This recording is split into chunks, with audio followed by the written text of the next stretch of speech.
Tank, where hopeful entrepreneurs come seeking an investment from the sharks. 5 powerful self-made investors worth billions. Last season, the sharks invested over $5 million in products and businesses. This season, the stakes are even higher. Would you go up to $4 million? And the sharks are even richer. What if I offered you $1.25 million? Hey, Mark, when I become a billionaire, can I negotiate with people like that? In the tank, the sharks are ready to invest using their own money. Is there a number you would take to sell the whole company? One check.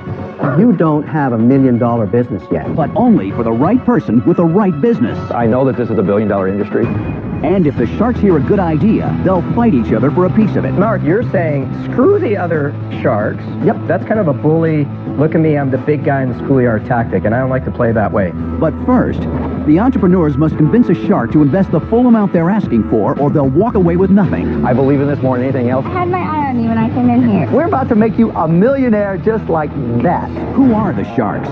Kevin O'Leary knows how to make money. He started a software business in his basement, which he eventually sold for $3.2 billion. Barbara Corcoran, this fiery real estate mogul, turned a $1,000 loan into a real estate empire worth hundreds of millions in the shark-filled city of Manhattan. Damon John turned rags to riches with his clothing brand FUBU, which has grossed over $6 billion in worldwide retail sales.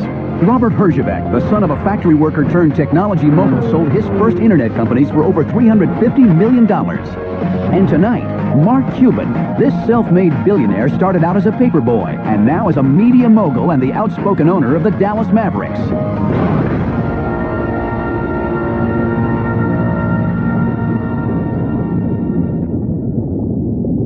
First into the tank is Nikki Pope with a money-saving idea to help parents entertain their kids. I'm Nikki Pope. I live in Los Angeles, California, and my company is Toy Guru. Look what I have! Yay! I have 13 nieces and nephews, and they absolutely love playing with toys. I call them my playtime professionals. The problem is they get bored with those toys really quickly. That is what inspired me and my husband to create Toy Guru. Toy Guru offers a cost-effective way not only for parents to declutter their homes, but to keep their kids challenged and entertained. My husband and I don't have any kids yet, but we would definitely like to, and an investment from the sharks would mean that we would have the stability we need to start a family of our own. My dream for my company is that every family who has children who love to play with toys will use Toy Guru, and I really hope the sharks will help make that happen.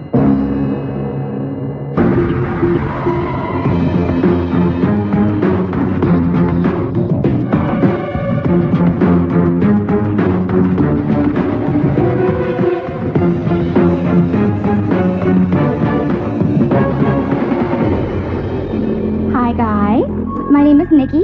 My company is Toy Guru, and I'm asking for $100,000 in exchange for 10% of my company. Toy Guru solves a problem that millions of families face every day. I have 11 brothers and sisters, and I am lucky enough to have 13 outstanding nieces and nephews, all under the age of 8. One thing that I've noticed is that my siblings are purchasing toy after toy for their kids. Their playrooms, their living rooms, their bedrooms are cluttered with toys that were purchased, played with for a few weeks, and now are left completely untouched. Toy Guru solves that problem and more. My company is the Netflix for toys. Consumers can go to my website, pick a plan that's right for them, fill their wish list with toys that they would like to receive, and I ship those toys right to their door. The great thing about my company is, when their kids get bored with or outgrow those toys, they just throw them in the box, use the return label that we provided, send them back to us, and we send them their next box of toys. Can I just see your snail? I just want to see what the quality is like. Absolutely.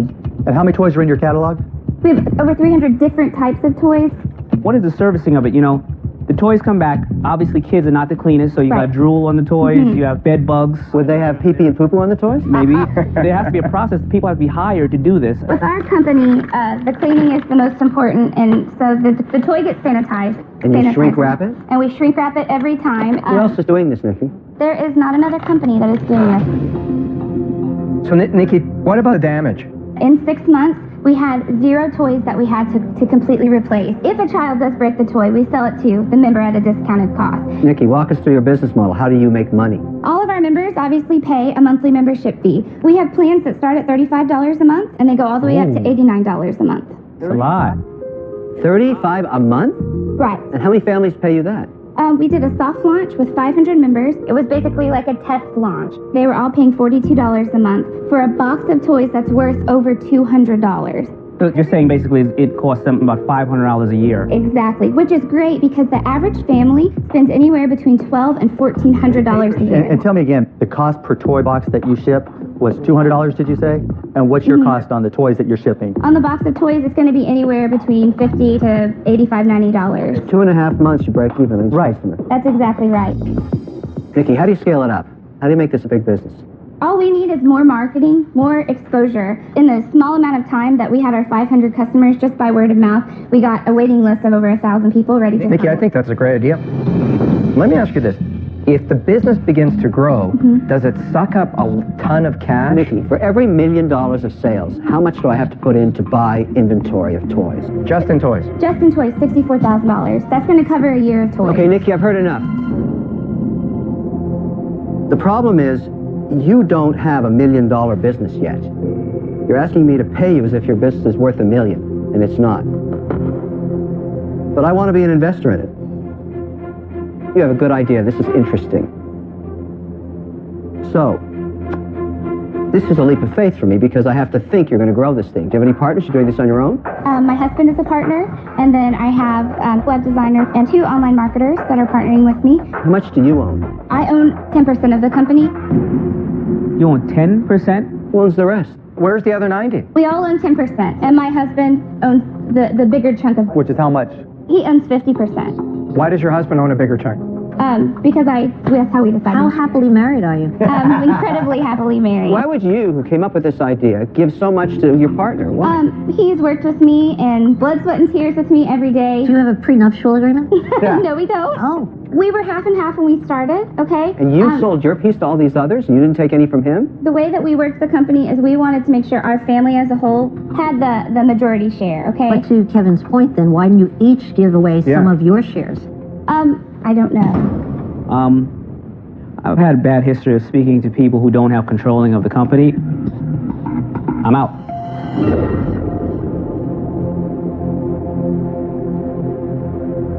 Nikki, you know, I wish you owned more, but nevertheless, I'd like to make you an offer here.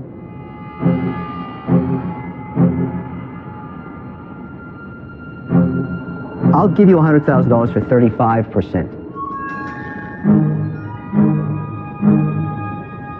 Rarely, Nikki, do I not ask for control, because I'm a control freak. Okay. But I trust you. You know what you're doing. You do. And I can help you immensely in the toy space. Immensely. Do you have the right to sell 35%, Nikki? I have the right to do whatever I want with the company, yes. I had my eye on you when I came in here.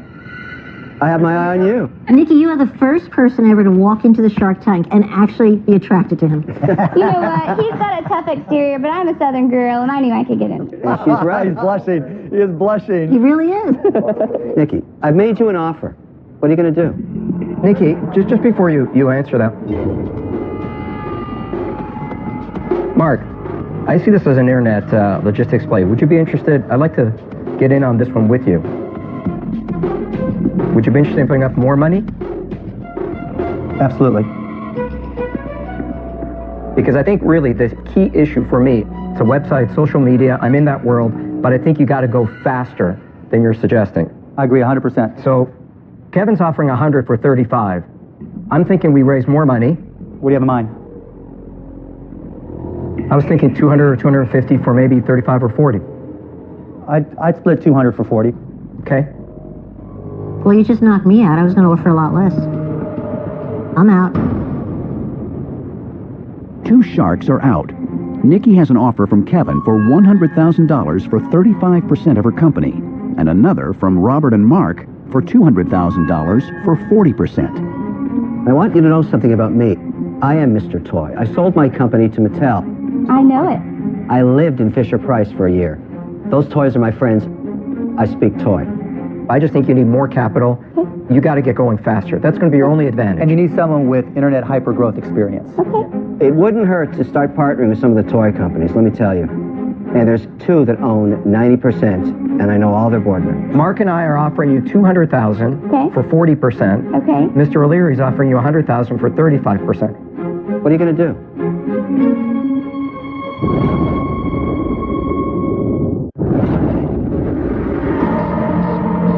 Nikki has two offers on the table.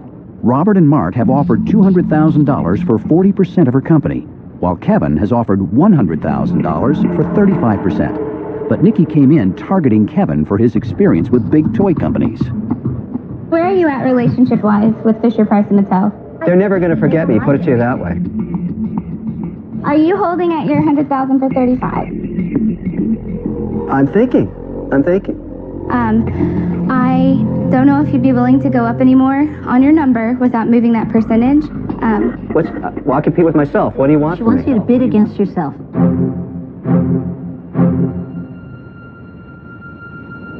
Nikki, I don't think the relationship with the toy companies... Oh, yeah? You don't think that matters? No, hang on a sec. I never said it didn't matter. It's not critical to get going. And somebody who's been through an online service Okay. that's built around subscriptions, someone who does business with Netflix and knows how they work, and other online services, Okay. that is what's going to get you over the top. We can get the door opening to Fisher-Price or any toy company. Once we have the customers, I mean, my company secures and services some of the largest internet sites in the world. Once we have the customers, trust me, there's no problem going to Mattel or these toy companies. There's so many They need guys that people to provide sell. internet logistics services. There's a whole industry full of guys like this. Dime a dozen. I think I know exactly how to build this business and exactly how to exit it, which matters to you. That's how you actually make money. I would like $200,000. If I was going to ask you guys if you'd consider 35% for $200,000. Are you saying if I match their offer, you'll do the deal with me? Done. How about this? I like what this guy brings, so I'll split it with him. I'll do that. We have a deal. Done. Wow. You're out in the cold. Robert, he cut you out. Robert, I'm so sorry. I'm very excited. This is a great idea. Thank you so much. I love it. Robert, you were the toy they were playing with for a little while, and she sent you back. You found respect. You broke up with your potential partner without even looking at him. Give me someone that. You know, it happened. And you joined forces with the devil. You're a savage. You got the steal of a lifetime. Why did she like him? I've never seen anyone like him. One of those mysteries of life. Man, what it means for Toy Guru to be in business with Kevin and Mark is just, it's the perfect connections. I had my eye on Kevin when I walked in there. I'm thrilled. I'm so thrilled. It's going to be great. Last season, Jeff Cohen came into the Shark Tank with his healthy energy bars, Granola Gourmet. He left without a deal, and some harsh words from Kevin O'Leary. Jeff, let's be real. You went bankrupt, and no bank is going to loan you any money. To me, you're radioactive. I'm out. Let's see what he's up to now. Kevin O'Leary calling anybody radioactive on national TV would be devastating. But not for me. Granola Gourmet, this is Jeff. Nothing has driven me more than to prove Kevin wrong. Oh, so you're ready to place another order. Excellent. And make him eat his own words. Today we're doing a massive scale production run of about 80,000 energy bars for Safeway Corporation. That's $150,000 in retail sales. They're going to put our bars into about 500 stores nationally. Since the show, our sales have doubled. The outcry of support from all of the Shark Tank viewers was amazing. We have a number of vendors that we're doing business with that have given us credit where credit would not have been available otherwise. It's extremely validating when the big guys like Safeway and Vons and Whole Foods put a product like ours on the store shelves. They're supporting small family-run businesses at a time when our country needs it the most. He's bounced back. That shows you the power of Shark Tank and why they call me Mr. Wonderful. As a matter of fact, I think I'm going to send him an invoice. I know the Sharks missed out on a great opportunity, but I'm still very grateful for my experience on Shark Tank. I'm proof that you should never give up on your dreams.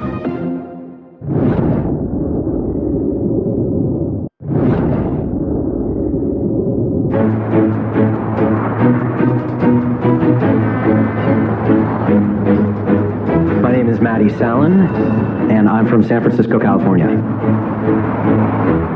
By day, I'm a designer for a big software company, but in my spare time, I'm always coming up with new product ideas. My product is a device for the home, and it's going to change the way Americans start their day. Annoying alarm clocks are a horrible way to start the day, so I've created something that'll make you actually look forward to waking up. My product takes a unique approach on waking up in the morning. It's pretty much the only one of its kind. I've taken my product as far as I can on my own. I need the expertise, the connections, and the money that the Sharks have to help me get this mass produced. That would be a dream come true of mine.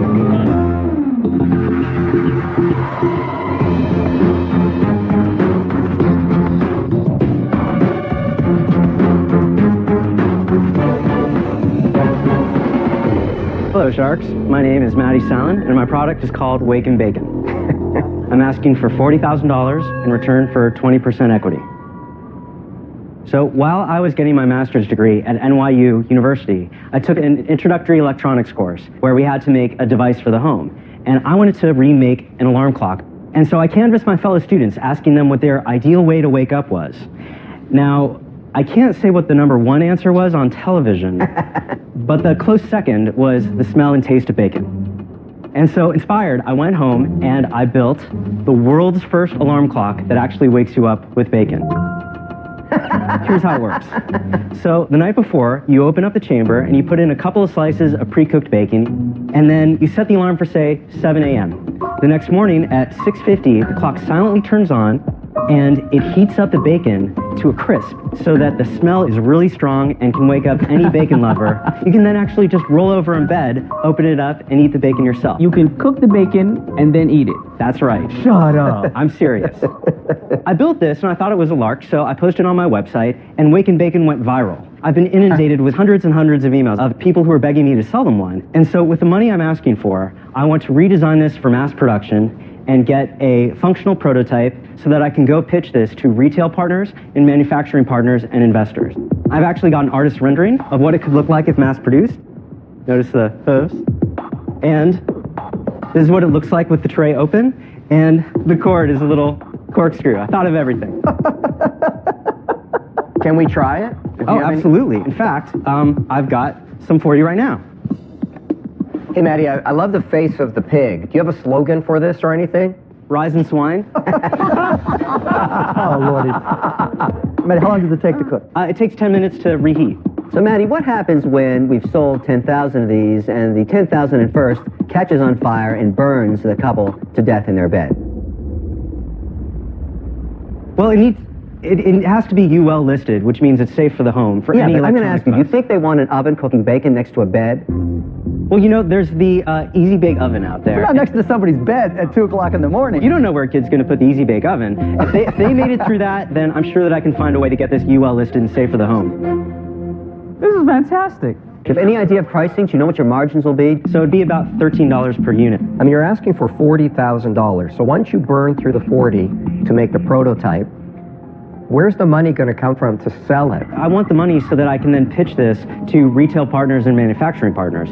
Matt, let me see if I get this right. This is a novelty item. Yes. You think you can sell how many units? I'm not sure. I don't have a projection of how many units I could sell.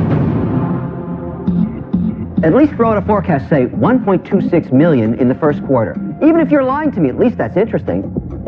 You got no projections whatsoever. You got a pig box that's going to catch on fire and kill somebody. I'm going to be sued into the Stone Age. I'm out, but I'll give you $100 for the pig box. Is the pig box for sale? No, it's the only one I have. Matty, I think your idea is whimsical, and it's a great novelty gift. Thank you. That's my compliment. I don't think anyone really wants to have bacon that close when they're waking up. I think they like smelling in the kitchen that Mom's making, so I'm out. All right. I'm taking my piece of bacon and I'm out. All right. I like bacon. Get on it. In or out? I'm out. All right. Let me ask you this, Matty. What do you think the minimum production run is? I think it's 10,000 is the lowest I can go. So that means if your full cost for these is $15 a unit, basically, $13 a unit, so it'd be $130,000. where is that money coming from? That's where I need to partner with a retail partner or a manufacturing partner or an investor. Mark, you're not going to put your name on this because I'm going to sue you into the Stone Age after my bed catches on fire. I know how to buy insurance, so we can deal with that. The bigger problem that I have, literally, and being very interested is you needed $170,000. You only asked for 40. I'm now asking for $170,000. Mark, are you really interested in this? I like the idea. You really think cooking bacon bedside is a good idea? It doesn't matter. If I had to guess, the percentage of people who would actually make bacon, I'd say 10%. And if I had to guess the number of people who would make bacon twice, I'd say 0%. How many percent set the house on fire? Well, that's what the point, though, is they're not going to use it to make bacon. This is going to be a present for Dad because it's so darn stupid. And Mark Cuban puts his dough into stupid ideas? Is that what I'm hearing here today? It's a gag gift. The problem is, I'm not going to put up the $130,000. That's the problem. Because of that, Maddie, I'm out. All right. Thank you for your time. Okay, I'll give you $200 for the pig box. Listen, I think I'm going to save children by doing that. We're going to put that in my museum of really bad ideas that can kill people. Okay, $300 for the pig box. Maddie, thank you. Thank you. Good luck, Maddie. Good luck, man. Thank you. I wonder if he has any extra bacon on him. So basically, Mark, if you would have asked for $170,000, you were in. I would have tried to get you guys involved, and I would have tried to sell y'all. We would have both said no. I'm very persuasive.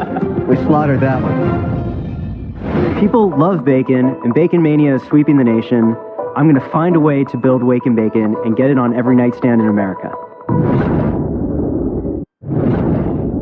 Next into the tank is Brian Spencer, who believes his product can be the next big trend in action sports. That is so cool. Wow. Oh. Hello. Oh my God. Dang. Wow. Wow. Way to go, guys. Wow. Wow. That was awesome. Hey guys, my name is Brian Spencer. I'm the founder and chief test pilot for Vertigo Pogo Sticks.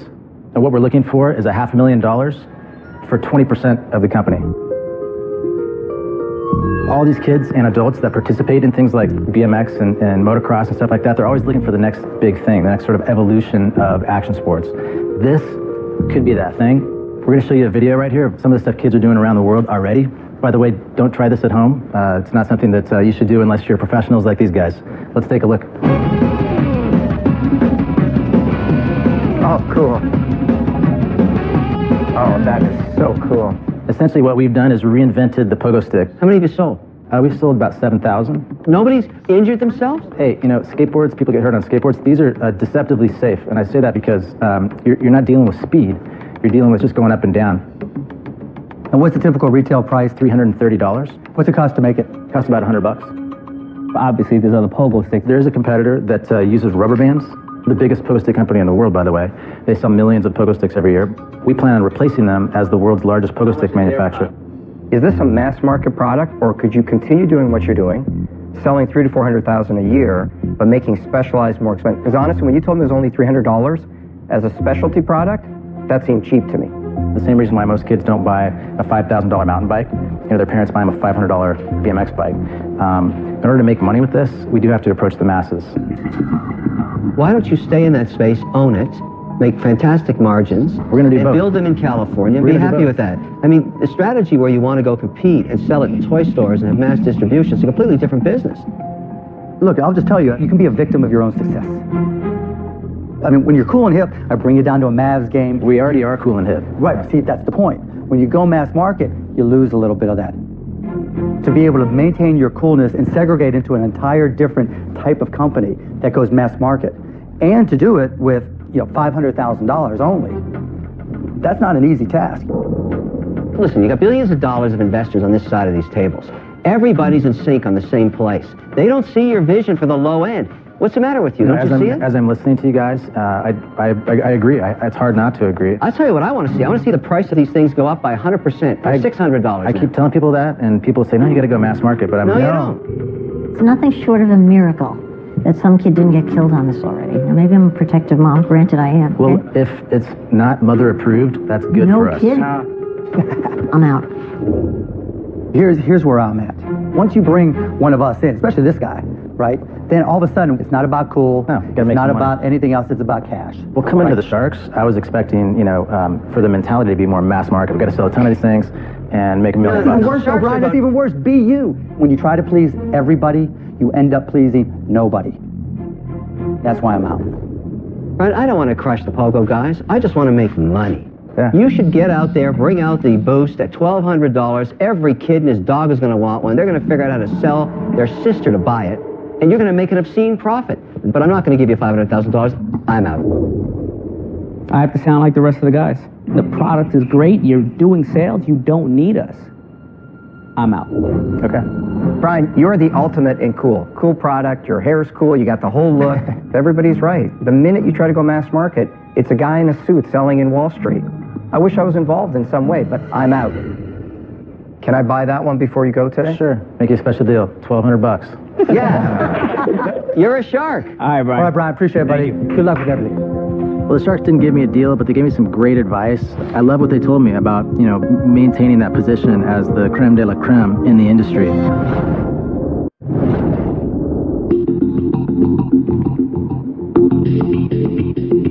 Next into the Shark Tank is Joe Moore with a unique solution to protect against germs and allergens. Hi, my name is Joe Moore. I am the president and CEO of the First Defense Nasal Screen Corporation, and I'm seeking $500,000 for 10% of my company. Every day, people flood emergency rooms, doctors' offices, and pharmacies seeking relief from inhaling contaminated air. And 1 out of every 5 commercials on TV today is about the treatment of nasal allergies. That's why I invented First Defense Nasal Screens.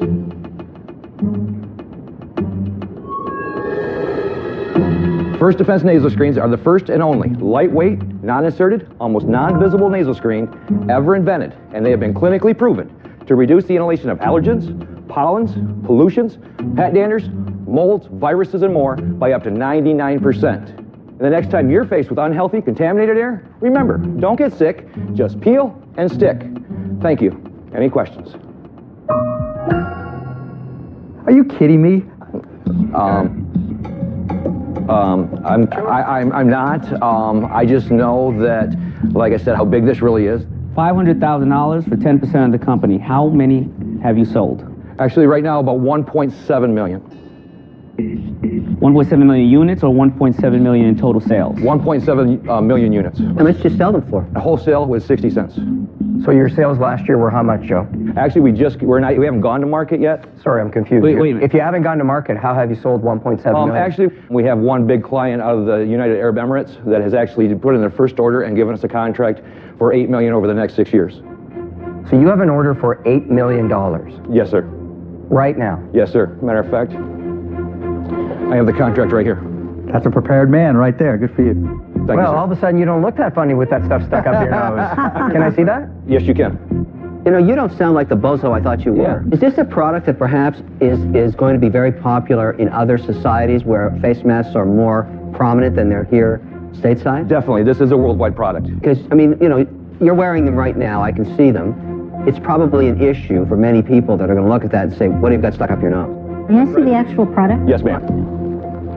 I'm sorry. Robert.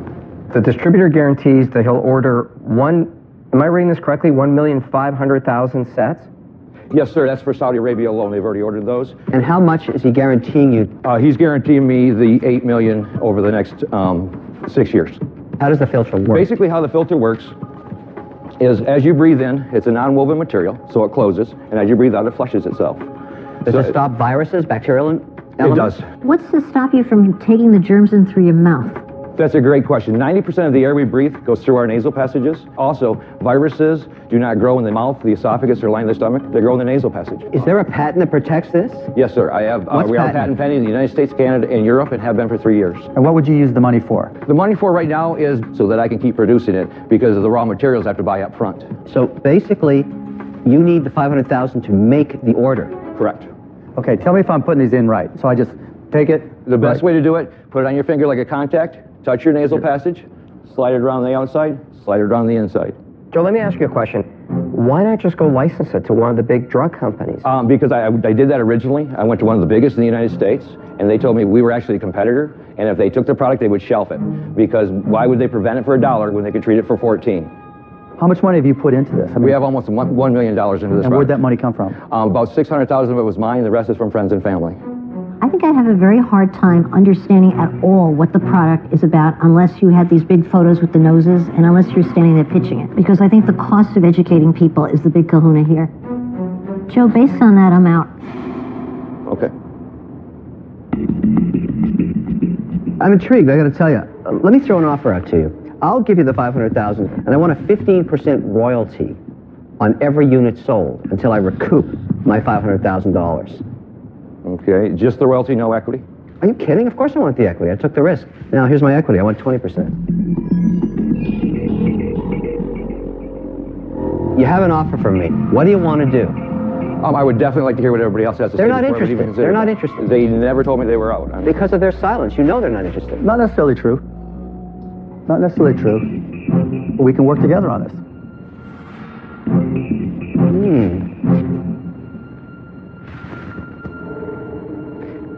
Okay, you got a deal. Yeah.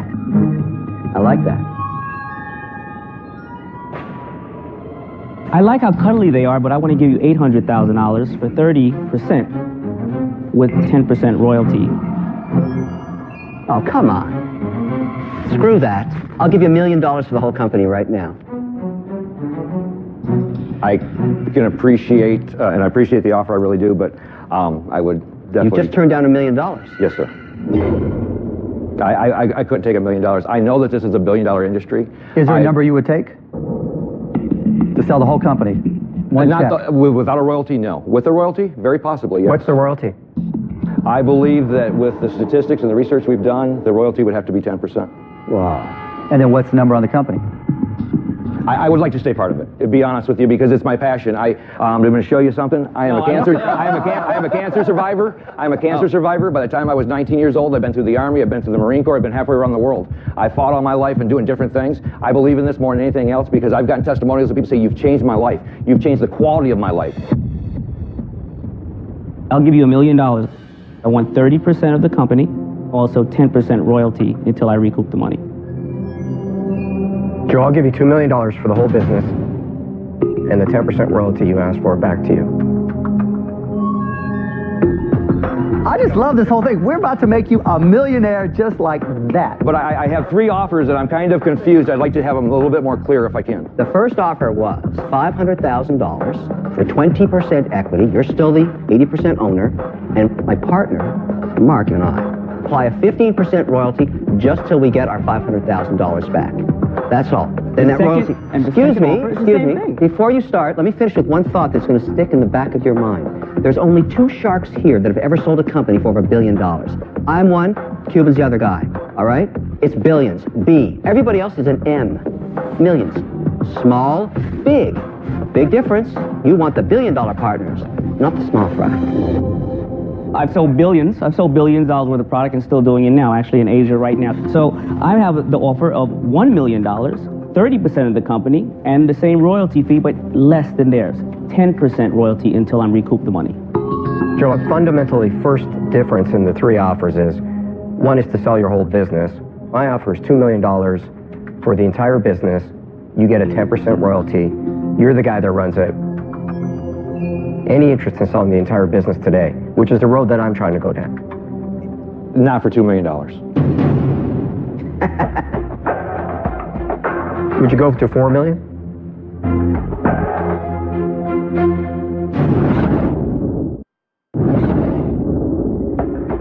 Joe has 3 offers on the table. Any interest in selling the entire business today? Not for $2 million. One is the largest sum of money offered in Shark Tank history. Would you go to $4 million?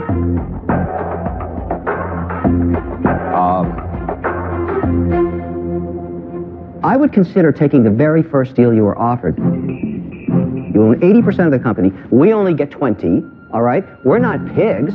We're sharks. We just want our money back. Is that your final offer? But think about it. We're leaving you with 80% of the upside. I understand that. So you're going to make a lot more than $4 million down the road with us as partners. I understand that. I understand that. That's why I haven't said yes. That's why I'm... Joe, are you going to sell this business today or not? Possibly. Very possibly.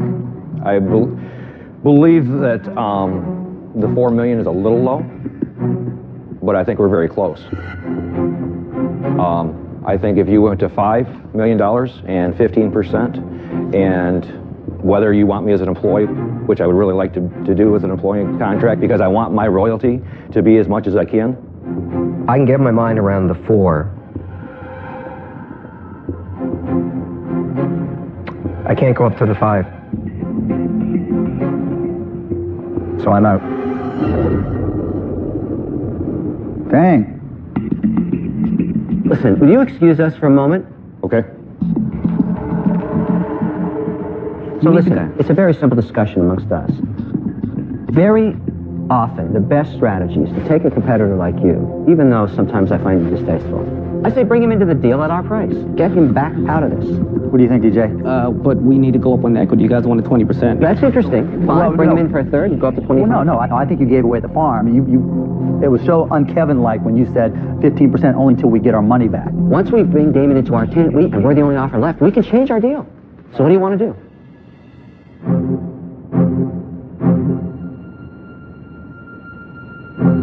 Okay, before you say anything, you know the currents constantly change in the rough waters of the Shark Tank. That's why I love this place. Your enemies become your friends become your enemies, and sometimes they bite you in the hiney, and sometimes they don't. So what's happened is Damon has decided to join Mark and I into one offer. Now, it's great news for you because there's going to be more money. But I'll let my partner, Mark, explain exactly how great it is for you. Okay, so what we're going to do is raise our offer to $750,000, and then we're going to ask for 30% of the company and a 10% perpetual royalty. That's our offer. I would consider your offer. The only thing I would ask you to do is if you go to 1.2 million, for the simple reason, that will give me enough to fill my first order. We don't have to do that because if we own a piece of the company, we're your partners and we have to finance it, but we don't have to pay for it right now. If you need more money to fund new orders and grow the company, you think we're going to let our equity disappear because we couldn't fund a new order? Of course not. So you get us without giving up any more equity with this deal. Don't sell yourself short. Joe, listen. Joe, you got to say yes or no. Life is like business. It's 20% what happens to you and 80% how you respond. You have a moment right now to take this deal. Will you take it? Does it come with season tickets? Absolutely. Then you got a deal. Amen. Thank you. Appreciate it. I'm looking forward to working together. Absolutely. Thank you. Good job, Joe. Thank you. Great job. Pleasure meeting you. Think about that. That's remarkable. I just offered a guy $4 million, which is about as But high that's as the that's beauty of gonna this go. show. This guy we've never seen before walked in and had the choice to be a millionaire. And he stuck with it. And he stuck to his guns, and he believed in himself. And that's what makes this country great. I feel warm and fuzzy. I just made some money. I would have to say to turn down $4 million was probably something I never thought I'd say I did. It was something I never thought I'd do. But at the same time, at the end of the day, I still got $750,000, and I still own 70% of the next biggest thing that this world's ever seen. Next time on Shark Tank. This is the first time we've ever had children. We're gonna look for a little more money. Whoa! Barbara, I got something special for you, baby girl. I'd like to hear more about it. I'm feeling the magic there, Barbara. I'm going to buy the whole company. I'm going to fire you. You raised $600,000 and you never thought about licensing this? The star power that I have. You have no star power. You're awful. Wait till